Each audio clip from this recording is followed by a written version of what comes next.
Imagine a huge, nation-sized group of people standing on one side of a border, getting ready to enter a new land.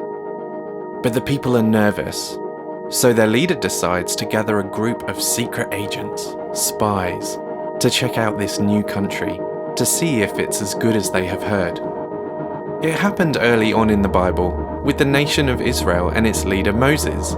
These spies spent 40 days scouting out the land, and they came back with a huge cluster of grapes, saying, "Check out the size of these grapes! You should see the size of the people who eat them! They're giants! No way we can beat them! We may as well go back to Egypt!" Now, Egypt was the land of their slavery, so this is not the result Moses was hoping for at all. But there were two young men with courage who had a different opinion.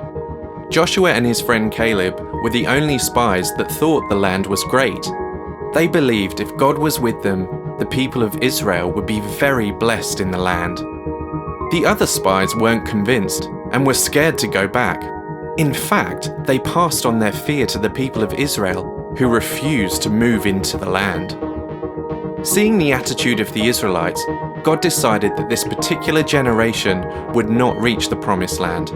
40 years later, the people are back, ready to enter the promised land. By now, Moses is very old, and God has told him that he will soon die, and it's time to appoint a new leader of Israel. God saw Joshua's heart, his courage, and chose him.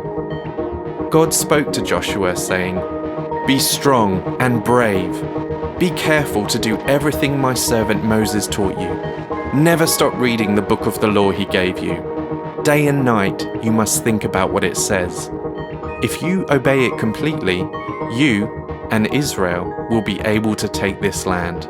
It wasn't without its challenges, but the Lord led Joshua and the people of Israel to possess the land he had for them.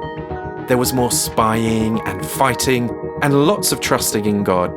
But in time, God, who is faithful to his word, led the people of Israel to the land he had for them. Isn't it amazing how God used this ordinary man, this unlikely hero, to see the fulfillment of a long-standing promise? You and I are just as ordinary and just as unexpected, so imagine what God can do through us.